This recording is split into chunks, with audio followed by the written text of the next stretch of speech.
Good morning. Welcome to Ramblings with Joe. Still a bit of a cold, but we'll get through it. As a group, we will get through it. Straight up, everything. That's kind of what my topic is today. I like to talk about who we're surrounding ourselves with, how we're affecting our own world, how we are affecting ourselves. So recently, I keep going to Facebook. It used to be such a fun place. It used to be a place of, joy and encouragement. And over the years, it became a place of comparison and malcontentment. So much so that my wife left Facebook. She didn't just leave it. She didn't just, take it off her phone or put it away from her computer. She left. She closed her account. She deleted it. Which is, there's quite a few steps to do it and I think the reason they do that is because sometimes people delete their account out of anger and then they want to come back. So I understand why they do it. I don't know that I agree that it's so difficult to do. I've kind of steered clear of Facebook. I had some things going on within our neighborhood that made it very, the opposite of what I wanted it to be, which was a community building thing. It became a divisive tool for some people that I was around. So at that point, it became very clear to me that I needed to separate myself from these people because I did not want that kind of influence on myself. I do want some coffee. Still have the sniffles, by the way. So I thought about it, and I started, after Charlie Kirk was assassinated, there were some very, very ugly things said. So I cut loose a lot of people from my Facebook groups, from my Facebook friends. It was hard for me because a lot of them I really enjoyed spending time with. One of them in specific I enjoyed debating with, but the negativity about Charlie Kirk was just too much for me. So I had to do away with that particular relationship. And I mourned it. It was something that I did not expect to have to do. And when I did do it, I realized at that point that I had lost something. When you lose something, sometimes you mourn it. And I mourned it. Other relationships were much more shallow, for lack of a better word. Surface relationships, and again, the ugliness just forced me to cut loose and unfriend these people. I did it across all platforms. I'm just concentrating on Facebook today because it's a much more social platform for me than the other ones. So I cut loose with those. I had to unfriend people. I think my last count of the amount of people that I ended up unfriending was around 11 or 12. I don't have a huge group of friends within Facebook, but I can't have that kind of negativity, that kind of divisiveness in my life. Recently, on a couple of my social medias, I'm seeing a lot of church-led hatefulness, church-led divisiveness. And it's getting hard not to cut loose from these friends as well. I've noticed that some people have unfriended me because of my opinion on certain things, and I'm okay with that.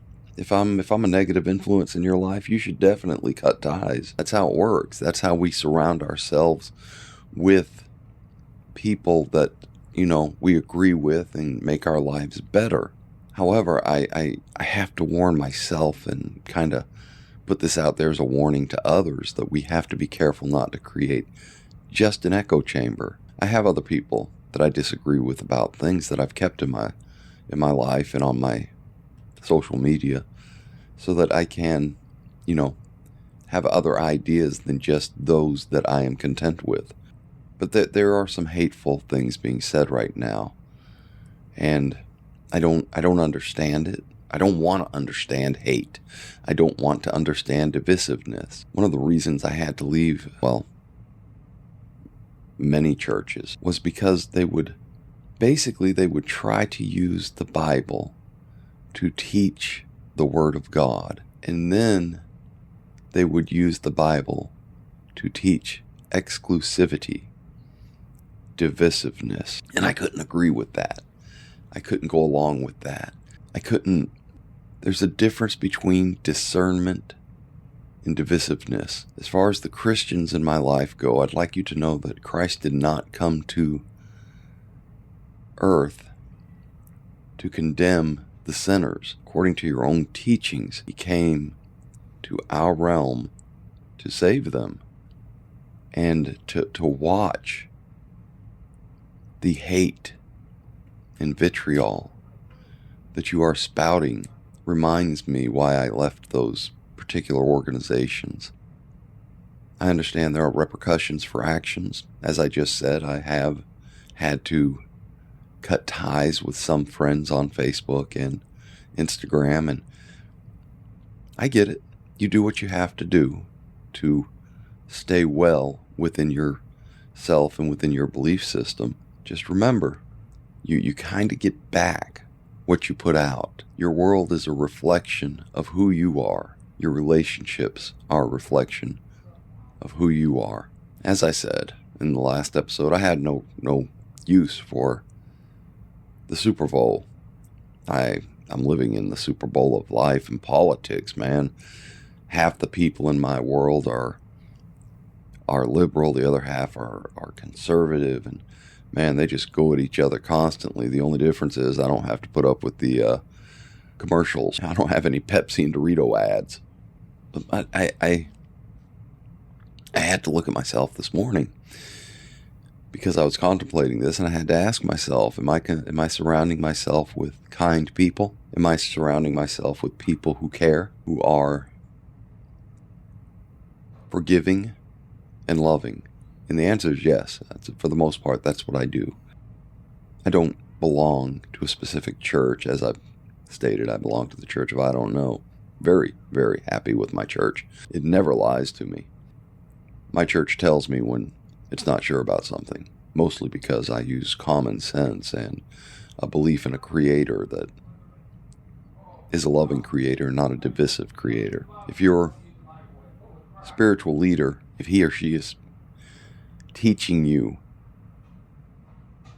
on one side of their teachings to be a loving person, but later on you find him or her teaching divisiveness and malcontentment, you don't have a spiritual leader. You have someone who has basically access to a collection plate. So I have never found, with very few exceptions, so let me restate that. I have not found on a regular basis spiritual leaders who teach consistently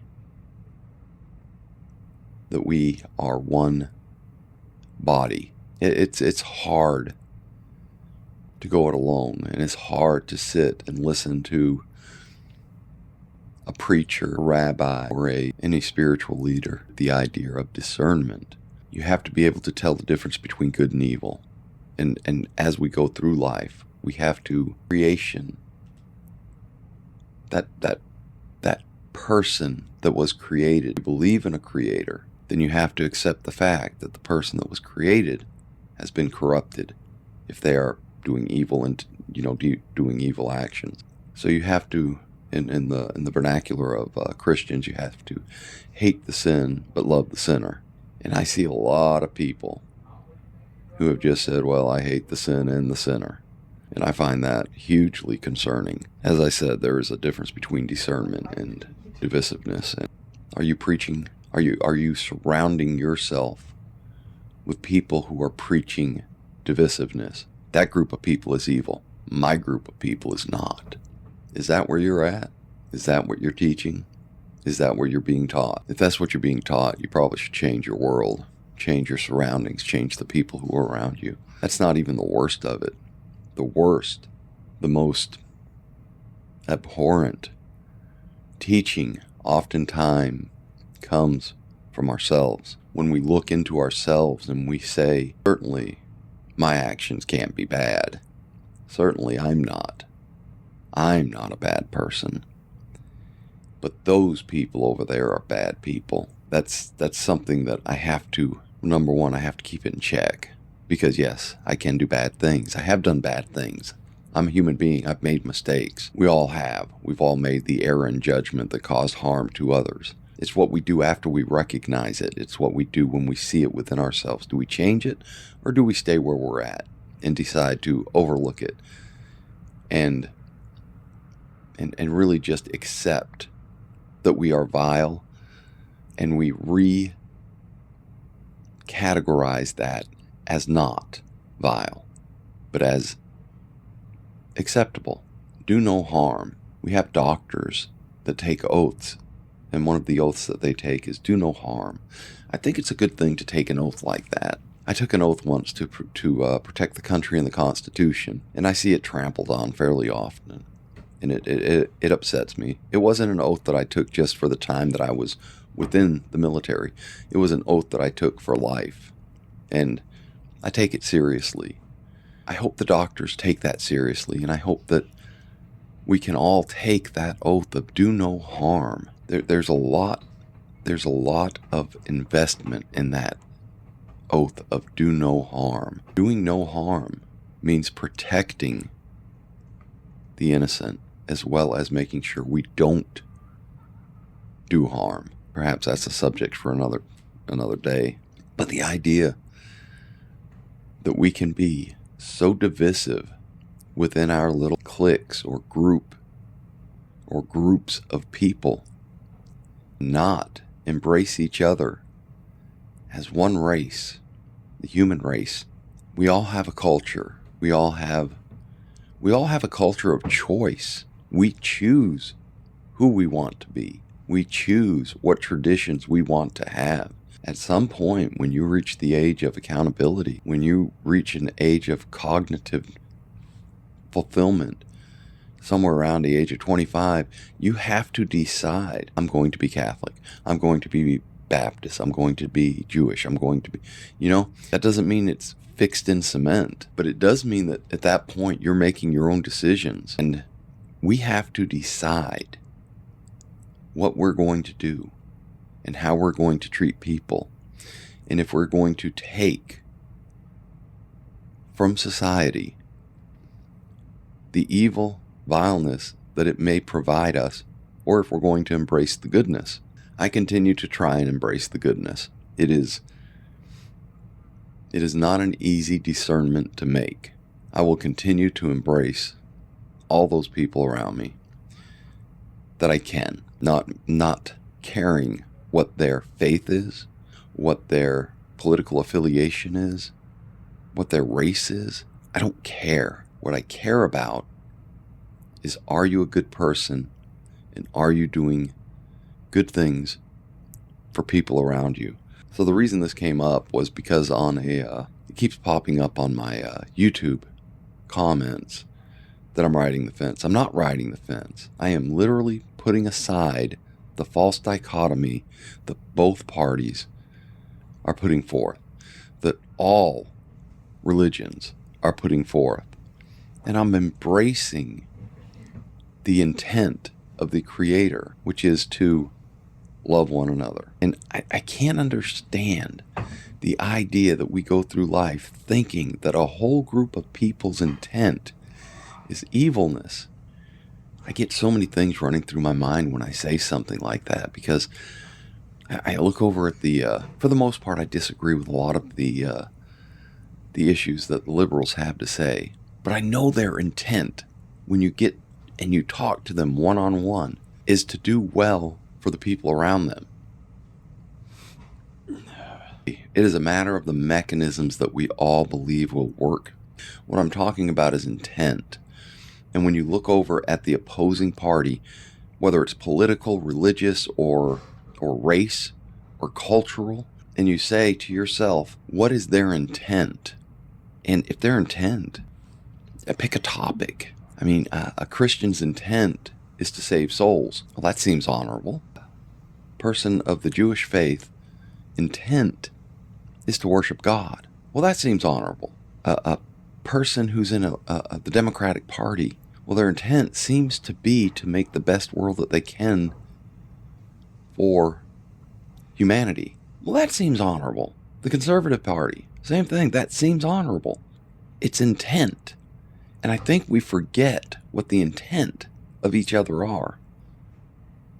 Now, we have to be very careful on the left, on the right, within religious organizations, within cultural organizations, within races. We have to be very careful of the leaders inside these organizations that will lead us down the path of hate and divisiveness. And we all, every single human being have got to look up and say, are these people that are trying to lead us intent on doing the right thing? Or are they being divisive? Are they saying things like, if you're on the left, you're evil. If you're on the right, you're evil. If you're MAGA, you're evil. If you follow Obama, you're evil. If it goes on and on. If you're a Jewish person, you killed Christ. If you're a Christian, you're following a false god. It goes on and on, man. There's a million reasons to be divisive and hateful. Can we not find it within our hearts to find one reason to look at the person across this philosophical aisle and say, I can find a reason to get along with this person. I can find a reason to love this person. Man, these churches, these political organizations and these cultural organizations that are teaching divisiveness, and I see it constantly on my timeline. I'm at the point now where I'm about ready to bail on Facebook myself. Maybe it's time to cull the friend group again, the friend list. I don't know. There's so much hate. Is that what? Look at your timeline. Click on your timeline and see what you're putting out there. Is it all about how evil the white man is, or how evil the black man is, or how evil the left is, or how righteous your side is, or how you're going down the path of sin when you're not in my church? What are you doing? Are you teaching the children of the world that we're all one human race? I don't think we are anymore. I think we lost our way.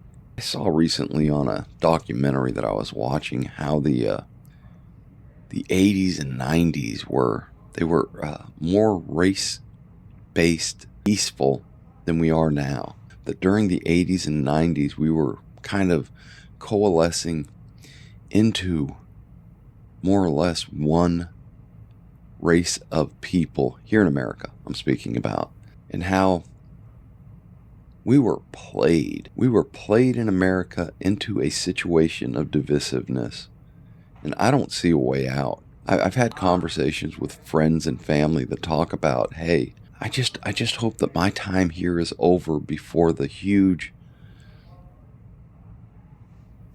discontentment leads to violence on a national scale, on a worldwide scale. We're not leaving much of it. If this is our attitude, we are not leaving much for our kids. We're not leaving much for the generations that will follow. And I realize there are some people in this world that just don't care. We've just hit that point where I want mine and I don't care about you and yours. I don't care about the next generation. I just want to have a great life for myself. I'm going to go to work today and I'm going to try and make some people smile. That was a dark subject. I'm still kind of getting over the flu here. Never did really get a temperature, so not contagious or anything. At least I don't think I am. This was a dark subject. It was a hard subject for me to do, but I have to do this within myself once in a while just to ensure that I am not one of those people who are trying to be divisive. I would rather be a unifying force in my world, in the people around me. And that's my intent in life, is to make people get along, smile, realize that everybody is not divisive. I hope that you go out and you be a unifying force within humanity today. And I hope you find peace, love, and dream.